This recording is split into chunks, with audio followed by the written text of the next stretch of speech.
Hello everyone, welcome to my new blog. আজকে যাচ্ছি পটুয়াখালী থেকে লঞ্চে করে ঢাকা। ইতিমধ্যে লঞ্চটা ছেড়ে দিচ্ছে আর আমি এখনো ভাবতেছি সবকিছু ঠিকঠাক নিয়েছি তো। লঞ্চ যখন সামনে এগিয়ে যাচ্ছিল তখন নিজের শহরটাকে দেখে মনে হচ্ছিল পাখির চোখে শহরকে দেখতেছি। সত্যি অন্যরকম একটা অনুভূতি ছিল।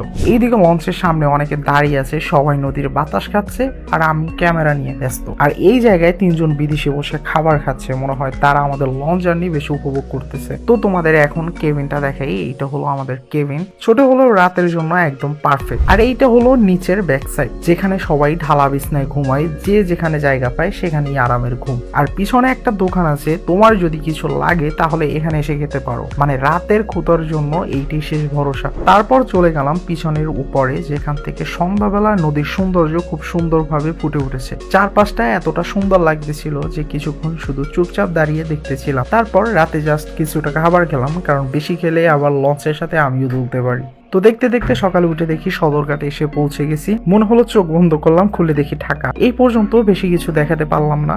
ভিডিওটি ভালো লেগে থাকলে লাইক করো, সাবস্ক্রাইব করো, আবার দেখা হবে নতুন কোনো ব্লগে।